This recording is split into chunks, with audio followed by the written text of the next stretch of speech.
मतुबल तुम्हें बताओ मोहन कहाँ गए हैं। ऐसे झुलस गया है हो ऐसे झुलस गया है कोमल बदन तुम्हारा। ऐसे झुलस गया है कोमल बदन तुम्हारा। मुरली बजा के मोहना क्यों कर लिया किनारा। मुरली बजा के मोहना क्यों कर लिया किनारा।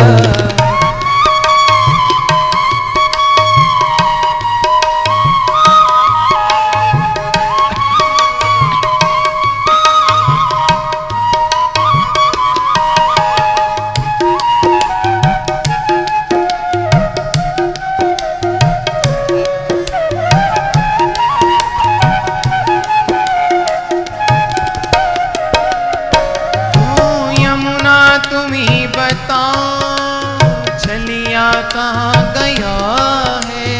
यमुना तुम ही बताओ छलिया कहाँ गया है। यमुना तुम ही बताओ बताओ यमुना तुम ही बताओ छलिया कहाँ गया है। यमुना तुम ही बताओ छलिया कहाँ गया है। तुम भी चली गई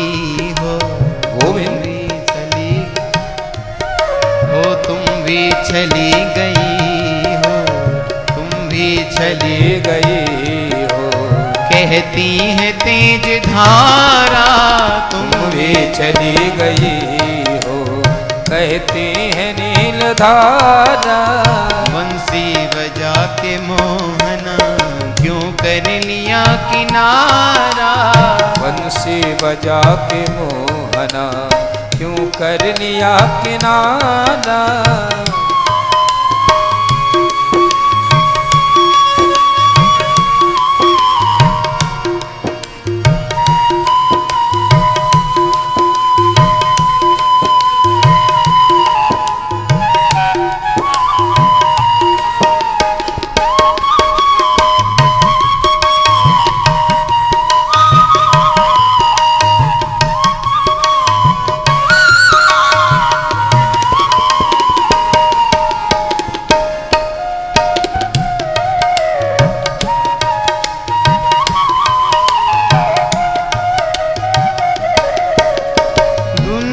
कहे दीवाना पागल कहे जमाना। दुनिया कहे दीवाना पागल कहे जमाना। दुनिया कहे दीवाना दीवाना दुनिया कहे दीवाना दीवाना। दुनिया कहे दीवाना पागल कहे जमाना। दुनिया कहे दीवाना पागल कहे जमाना। तुमको तो भूल जाना तुमको तो भूल जाना। हमको नहीं गवारा। भक्तों को भूल जाना हमको नहीं गवारा। मुरली बजा के मोहना मुरलिया किनारा। मुरली बजा के मोहना क्यों कर लिया किनारा।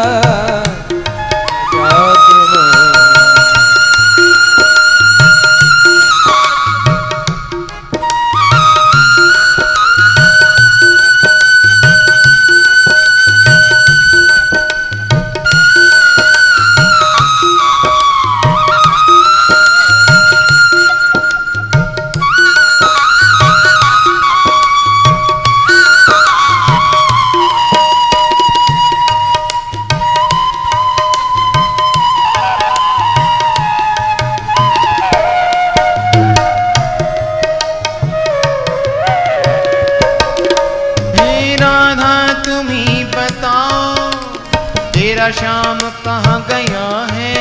ओ राधा तुम ही बताओ मेरा श्याम कहाँ गया है। राधा श्री राधा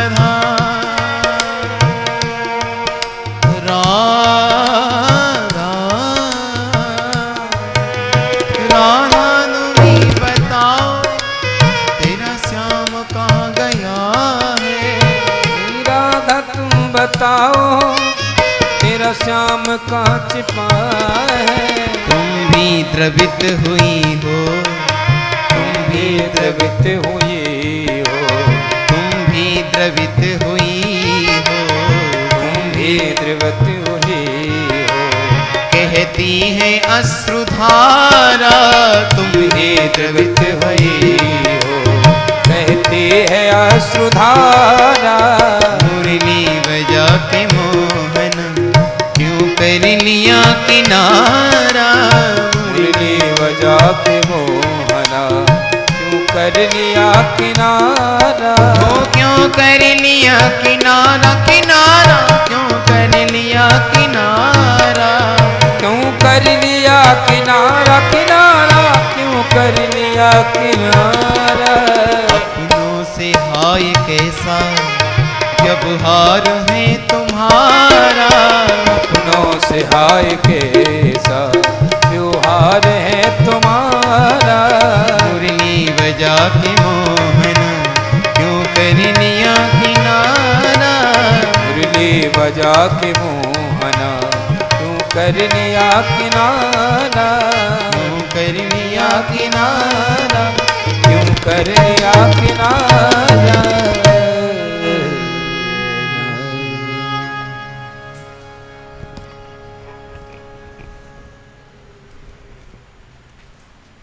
भगवान के प्रेमी महाराज भगवान के बिना नहीं रह पाते।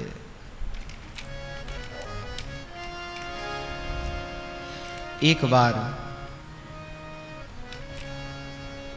जब मुगल राजाओं ने हमारे भारत की संस्कृति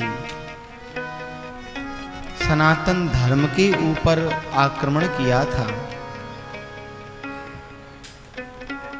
एक राजा ने मंदिर को तोड़ दिया। मंदिर में एक सांवले सलोने छोटे से गिरधर गोपाल की मूर्ति थी, जिसको राजा अपने महल में ले आए। कलयुग की घटना है ये कि एक मुगल राजा ने हमारे भारतीय मंदिर को तोड़ करके सांवले सलोने गिरधर गोपाल की मूर्ति को अपने महल में ले आया। अच्छी लगी थी देखने में, भावना नहीं थी, अच्छी लगी कि देखने में अच्छी लगी है, तो महल की शोभा बढ़ाने के लिए ऐसा मन में सोचकर उसको ले आया। मुगल राजा की जो कन्या थी उसने गिरधर गोपाल की मूर्ति को देखा। कोई संस्कार उसके रहे थे महाराज। देखते ही उसका मन भगवान की ओर आकर्षित हुआ और महाराज उसका ऐसा मन बन गया कि वो कुछ भी खावे तो गिरधर गोपाल को साथ में खिलावे, सोवे तो उन गोपाल जी को साथ में सुलावे। अति हो गई उसकी सेवा पूजा की। राजा को पता चला, मुगल राजा मुस्लिम था, मन में बड़ा दुख हुआ कि अरे हिंदुओं के धर्म को मेरी पुत्री मेरी कन्या अपनाएगी। तो एक महात्मा को बुलाया, बोले हमारे यहाँ तुम्हारे एक भगवान हैं, वो पड़े हुए हैं, उनको ले जाओ, उनके कारण हमारी कन्या बिगड़ गई। महात्मा लेने आ गए। महात्मा लेने आ गए। राजा उस प्रतिमा को देना चाहता है पर वो कन्या देना नहीं चाहती, रोने लगी। राजा से बोली कि मुझे अनुभव कराए हैं इस गोपाल ने, हे पिता इन गोपाल जी को आप मत दीजिए, मुझे कुछ नहीं चाहिए, मैं आपसे कभी कुछ नहीं मांगूंगी, मुझे कभी कुछ मत देना, मात्र ये गोपाल जी मुझे दे दो और मैं कुछ नहीं चाहती। अब वो राजा कहे कि तुझे अनुभव कराए हैं, वो कहे हाँ मुझे अनुभव कराए। राजा कहता है ये तो पत्थर की मूर्ति है, ये बुत है, इसमें क्या अनुभव होगा। वो कहती है मुझे अनुभव होता है।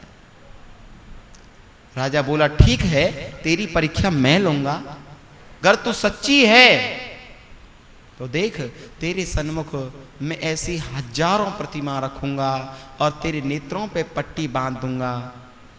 तूने उन हजारों प्रतिमाओं में से अपने गोपाल को पहचान लिया तो ये प्रतिमा मैं तुझे दे दूंगा। ऐसा ही किया गया। हजारों प्रतिमा बांधी गईं, हजारों प्रतिमा खड़ी कर दी गईं एक पंक्ति से, और उस बालिका के नेत्रों से पट्टी बांध दी गई। वो सबको छूती छूती छूती छूती जा रही थी। जैसे ही गिरधर गोपाल के निकट पहुंची, गोपाल जी ने अपनी अंगुली उठा दी और अंगुली पकड़ ली, अपने गिरधर गोपाल को पहचान लिया। नेत्रों से पट्टी हटा करके गिरधर गोपाल से को हृदय से लगा लिया। मुगल राजा क्रोध से भर गया। इसने अपने गोपाल को पहचान लिया, क्रोध में इतना भर गया, सैनिकों को आदेश दिया कि छिना लो इस प्रतिमा को और दूर फेंक दो। प्रतिमा को छिनाने का प्रयत्न करते हैं महाराज, वो प्रतिमा उसके वक्षस्थल से अलग नहीं होती। हजारों सैनिक लग गए और देखते देखते वो मुगल कन्या सशरीर गोपाल जी के शरीर में प्रविष्ट हो गई महाराज।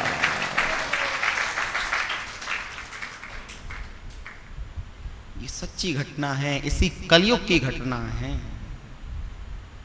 भगवान की बड़ी कृपा है भक्तों के ऊपर। भक्त भगवान के बिना रह नहीं सकता। गोपियां आज रोती हैं भगवान को पाने के लिए, और गोपियों ने देखा कि राधा रानी एक स्थान पे, जहां पर भगवान से राधा रानी बोली कि हे गोविंद अब मैं चल नहीं सकती। श्री सुखदेव स्वामी वर्णन करते हैं, अनयाराधितो नूनम भगवान हरिश्वर यन्नो विहाय गोविंद प्रीतो यामनदरः। भगवान ने आज राधा रानी को कहा कि आप चल नहीं सकती तो मेरे स्कंध पे विराजित हो। ततः स्कंध आरूह्यताम, मेरे स्कंध पे विराजित हो। राधा रानी बैठना चाहती थी कि भगवान अंतर ध्यान हो गए। गोपियों से भेंट हुई है राधा रानी की, और राधा रानी गोपियां गोविंद को पाने के लिए ललायत हुई। तो गोपी बोली कि श्री कृष्ण यमुना तट पे हमसे बिछुड़े और यमुना तट पे ही मिलेंगे। गोपियों ने यमुना तट पे आकर के एक गीत गाया जिसका नाम है गोपी गीत। अत्यंत प्रेम प्रकट किया है महाराज गोपियों ने इस गीत में। श्री गोपी गीत का हम आप सब मिलकर के पाठ करेंगे। जिनके पास में पत्रिकाएं हैं, जो संस्कृत पढ़ सकते हैं वो पाठ करें सब मिलकर के, और जो पाठ नहीं कर सकते वो अपने हृदय के मन मंदिर में श्री राधा माधव का चिंतन करें और श्रवण करें। संत ये कहते हैं भैया कि जो प्राणी नित्य गोपी गीत का पाठ करते हैं उनको राधा माधव दर्शन अवश्य प्रदान करते हैं। ऐसा मंगलमय ये गोपी गीत है महाराज। गोपियां एकत्रित हुई हैं, अनेक गोपियां हैं महाराज, अनेक गोपियों के यूथ हैं। ध्यान देना, बनिता सत यूथ पहा, अनेक अनेक गोपियों के अनेक अनेक टोली बन गई, अनेक अनेक यूथ बन गए। सब गोपियां एक साथ में गा रही।